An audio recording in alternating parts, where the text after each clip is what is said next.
Hummus is one of those things that's well worth making yourself. It only takes a few ingredients and a few minutes to whip up the creamiest hummus. Welcome to Recipes by Karina, where I share with you how to make classic and simply delicious recipes. Make sure to follow my page or subscribe for a new recipe each week. To start, you're going to need a food processor or a pretty good blender to make this recipe. Drain 1 can of chickpeas. Make sure to keep a small amount of the liquid the chickpeas came in, as we will be using this later on in the hummus.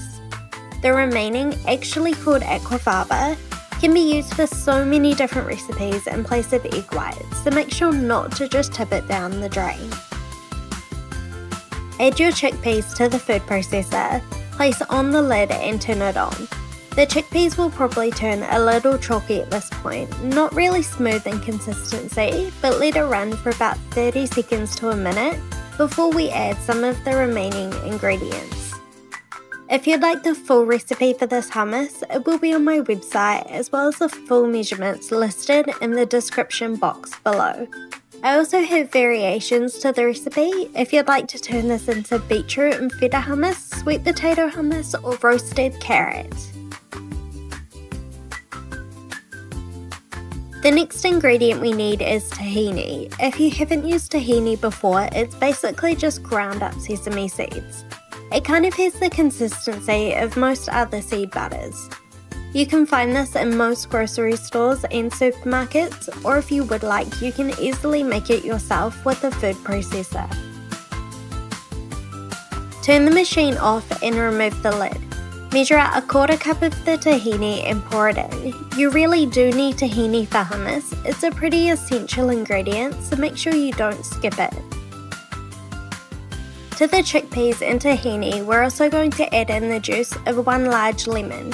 You need about 2 to 3 tablespoons of juice, so if your lemon is a little smaller, just use 2 instead. The lemon juice really helps to brighten up the hummus and give it a slight tangy flavour, which is pretty perfect.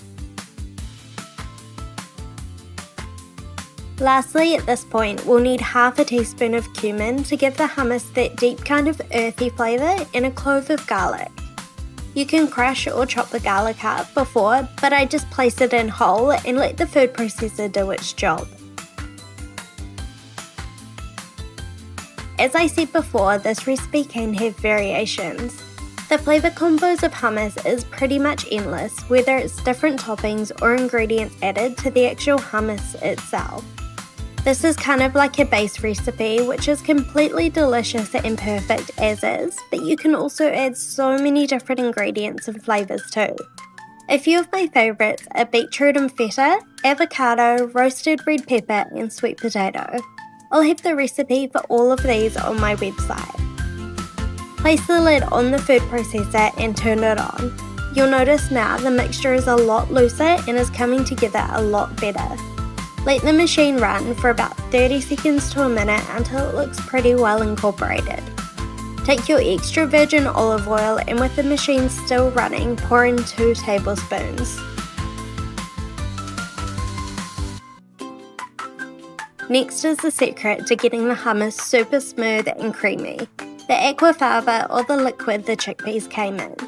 Again, with the machine running, pour in about 3 tablespoons. You may want more than this, depending if you like your hummus thicker or thinner.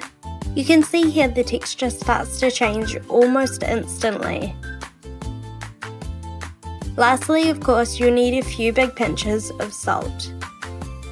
Turn the machine off and take off the lid.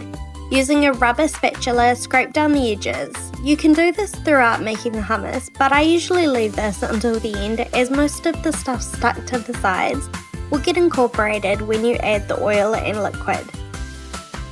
Place the lid back on and turn the processor on for about 2 minutes. After the 2 minutes, remove the lid and take a spoon and give the hummus a taste test. Add more lemon, salt or chickpea liquid until you think it's perfect. To serve the hummus, I like to pour it out into a bowl, smooth it around and top with extra virgin olive oil, a sprinkle of paprika or cayenne pepper if you would prefer a little heat, and some chopped parsley.